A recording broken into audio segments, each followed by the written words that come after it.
पूजा रात के समय अपनी स्कूटी को अपने घर की ओर दौड़ाती जा रही थी कि तभी एक पुराने बंगले के सामने पूजा की स्कूटी अचानक रुक गई। Oh my God! इस स्कूटी को अभी यहीं रुकना था। यहाँ तो आसपास सन्नाटा और वीराना ही छाया रहता है।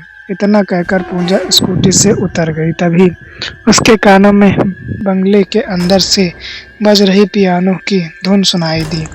यहाँ से तो मैं रोज निकलती हूँ।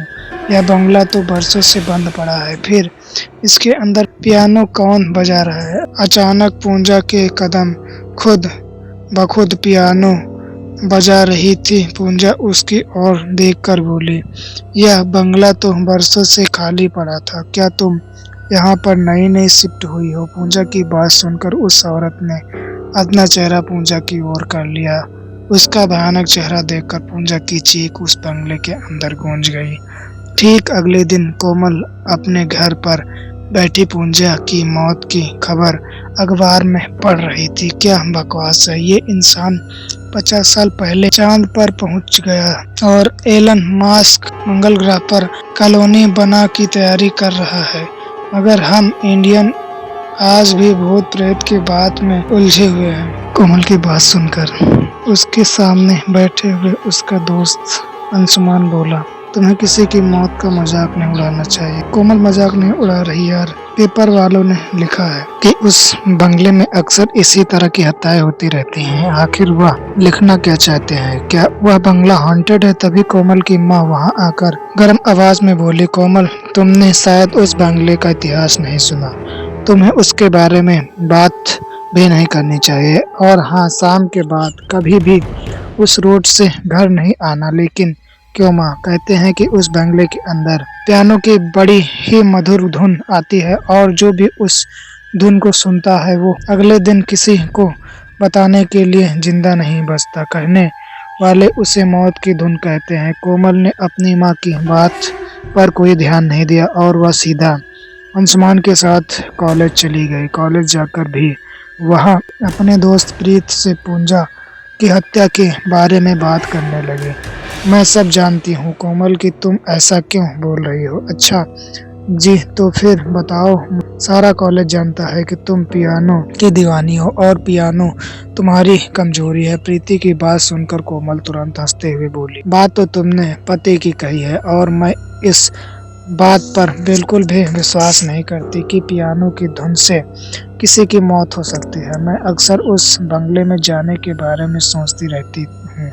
ऐसा करने की सोचना भी मत, क्योंकि एक बार जब किसी की जान चली जाती है तो वापस नहीं आती। तुम्हें पूजा की मौत से कुछ सीखना चाहिए और अपने बड़ों की बात माननी चाहिए।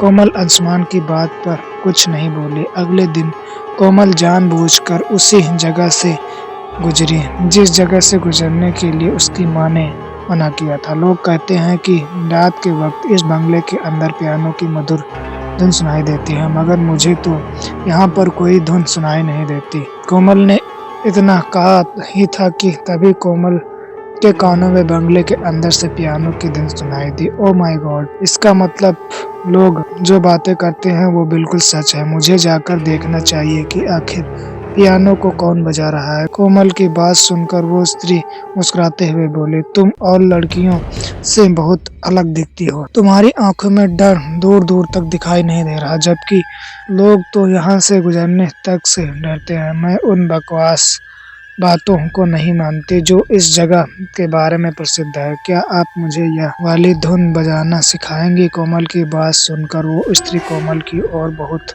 गौर से देखकर बोली, हाँ हाँ, क्यों नहीं। तुम रोज शाम को यहाँ पर आया करना, कुछ ही दिनों में मैं तुम्हें इससे भी मधुर धुन बजाना सिखा दूंगी। लेकिन तुम्हें मेरी एक शर्त माननी होगी। उस सुंदर स्त्री की बात सुनकर कोमल बुरी तरह से चौंक गई। कैसी शर्त? एक दिन तुम्हें मेरी जगह बैठना होगा। मैंने आपकी बात का मतलब नहीं समझा। जब सफलता तुम्हारे कदम चूमने लगे, सारी दुनिया में तुमसे बेहतर पियानो कोई ना बजा पाए, उस समय मुझे तुम्हारी आवश्यकता पड़ेगी। जिस जगह पर बैठकर मैं पियानो बजा रही हूँ, तुम्हें भी इसी जगह पर बैठकर पियानो बजाना होगा और इस बंगले के अंदर रह रहे लोगों का मनोरंजन करना होगा। सच तो यह है कि सुंदर स्त्री की बात कोमल को बिल्कुल भी समझ नहीं आई और उसने सम्मोहित अवस्था में ही हाँ में सर हिलाते हुए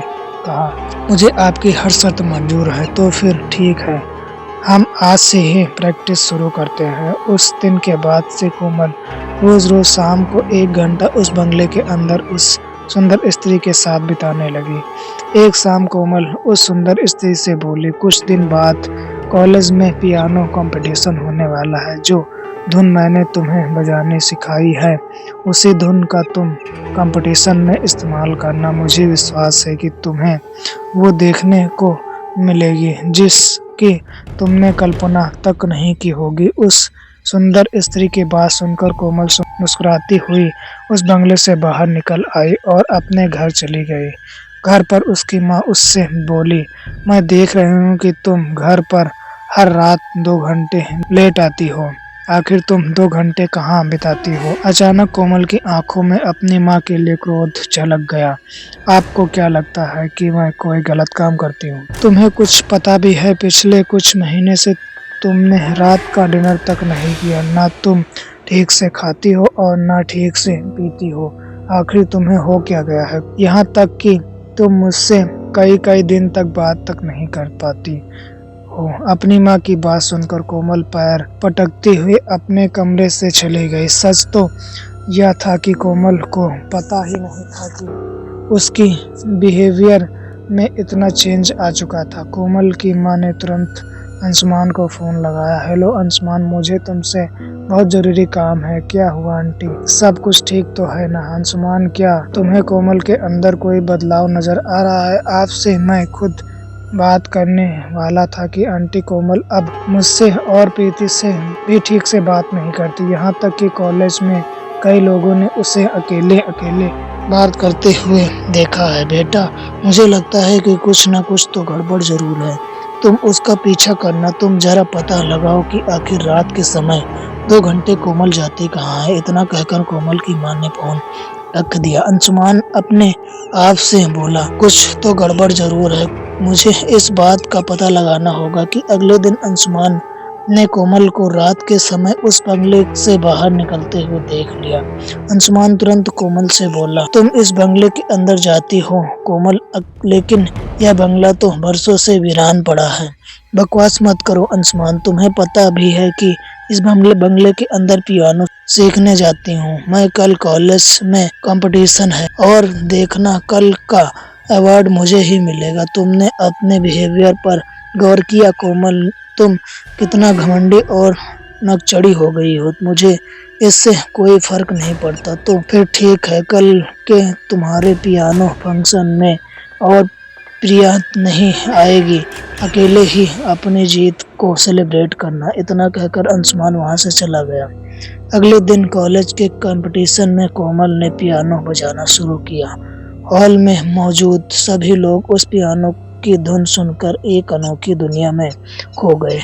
कंपटीशन खत्म होने के बाद एक बहुत बड़े मंत्री कोमल को अवार्ड देते हुए बोले, इस तरह के पियानो की धुन तो मैं विदेश में भी नहीं सुनी।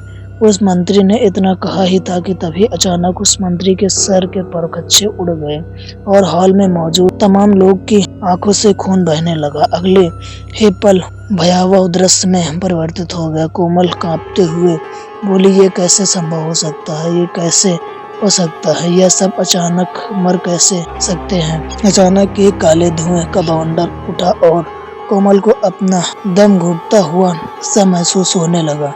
कोमल बेहोशी की गहराइयों में समा गई। कुछ देर बाद जब उसकी आंख खुली तो उसने अपने आप को उसी बंगले के अंदर के हॉल में पाया जहां वही सुंदर स्त्री मुस्कुराती हुई उसे देख रही थी। मैं यहाँ कैसे आई? क्योंकि अब तुम्हारी जगह यही है। कोमल अचानक कुछ देर पहले कोमल को घटी घटना याद आ गई। वह कांपते हुए अंदाज में उस घटना को स्त्री को बताते हुए बोली, यह कैसे संभव हो सकता है? कंपटीशन में हर मौजूद व्यक्ति ने अपना दम तोड़ दिया है। उन सबकी आंखों से खून बहने लगा। तभी अचानक उस स्त्री का चेहरा एक भयानक चेहरे में परिवर्तित हो गया। यह देखकर कोमल की आंखें दहशत से फटी की फटी रह गई, क्योंकि तुमने पियानो बजाकर जो धुन उन्हें सुनाई है वह मौत की धुन है। उस भयानक महिला का चेहरा देखकर कोमल पूरी तरह से सहम गई। तुम्हें अब डरने की कोई जरूरत नहीं है कोमल, तुम भी अब हम सब की तरह दिखती हो। अगर तुम्हें विश्वास नहीं है तो एक बार खुद को शीशे में देख लो। कोमल ने जैसे ही शीशे की ओर देखा तो उसकी आंखें दहशत से डर के मारे फटी की फटी रह गई। कोमल का चेहरा बहुत भयानक था। यह कैसे हो सकता है? तुम तो उसे वक्त धीरे धीरे मानना शुरू हो गई थी कोमल, जब तुमने पहली बार इस बंगले में कदम रखा था कि यह बंगला आज से 8 साल पहले मेरा था और यहाँ पियानो मेरा जिंदगी का मकसद है। हमसे इसी पियानो को बजाकर अपनी बनाई हुई धुनों में खोई रहती। यही बात मेरे पति को पसंद नहीं थी और एक दिन उन्होंने मेरी इसी आदत से तंग आकर मेरी हत्या कर दी। तब से मेरी आत्मा बंगले और इसी पियानो के आसपास भटकती रहती है। जब भी कोई इंसान यहाँ पर आता है मेरी धुन सुनकर वह तो मर जाता है, लेकिन उसकी आत्मा हमेशा मेरे पास ही रहती है। अचानक वहाँ पर कोमल को बहुत सारे लोग नजर आने लगे जिनके चेहरे भयानक थे। मुझे हमेशा से अपने लिए एक पार्टनर की तलाश थी। जब मैंने तुम्हें पहली बार बेखौफ होकर इस बंगले के अंदर घूमते देखा तभी मैंने यह फैसला कर लिया कि तुम्हें अपनी जगह पर बैठाऊं। तुम अभी भी नहीं समझी, तुम मर चुकी हो कोमल, और तुम उसी वक्त मर चुकी थी जिस वक्त तुमने मेरी शर्त मानी थी। फिर अचानक वह सुंदर हॉल एक खंडहर में परिवर्तित हो गया। अगले दिन कोमल की लाश उसी बंगले के बाहर मिली। दोस्तों, यह स्टोरी अच्छी लगी तो हमारे चैनल को सब्सक्राइब करें।